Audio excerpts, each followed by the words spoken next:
At UGA for this semester, we've been studying the 28 fundamental beliefs, just because we actually kind of like asked everyone, like, do you know the 28 fundamental beliefs? And no one really knew it. So we decided that it's something that, we should know what we believe before we can, tell other people what we do believe. So that's what we've been studying. This semester, we've actually been having more focus on the sanctuary message and just kind of like an introduction to that, going into the symbolism, because we know that that's a really, really important message that the Bible has to teach us. And just basically learning that it is something that we can understand. For me at KSU, I think finding the Adventists, because I know they're there. Like, there's hundreds of them there, and they just don't want to be found. And it's really, it's really hard trying to figure out how to get our presence known on campus. And a little frustrating to get emails from parents asking us to invite their college kids to our Bible study when they don't want to come. Like, they know we exist. They've heard about us from their parents, obviously, or from their church, but they just don't have any interest in really attending. And like Jason said, as a leader, you don't know what you're supposed to do about it, because you don't want to bribe them into coming or put on a show, but you want to kind of get them to at least come once and see what it's about, and then make their decision from there.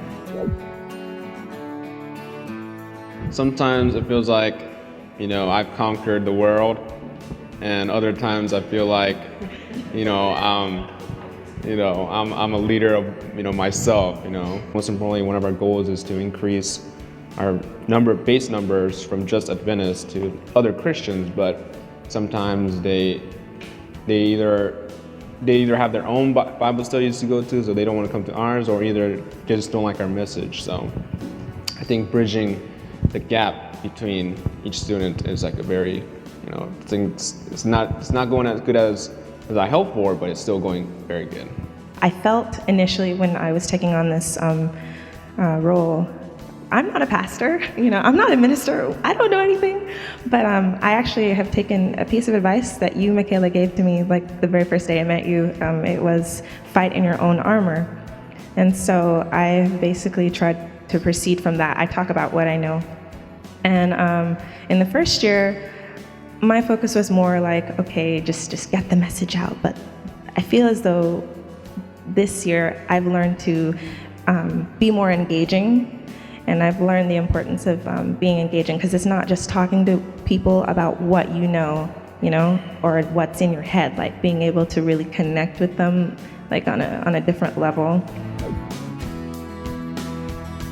I've grown so much spiritually and physically since being a leader on the UWG campus.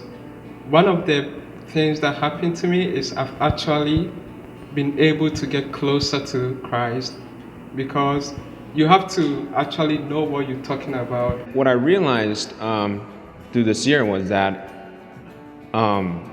being a leader, and not only being a leader, but being of service to God, is such a blessing upon yourself. It could be a blessing to those people you're ministering upon to, but it's more of a blessing to oneself, because while I'm learning to be of service to others, I'm learning to be living a selfless and a more Christ-like demeanor. And what happens is like you constantly see what's wrong with yourself. You constantly see where you fall short of, and you can't just shirk. You can't shirk off your duties because you're a leader. You can't just shirk off your duties because you have a responsibility to these people.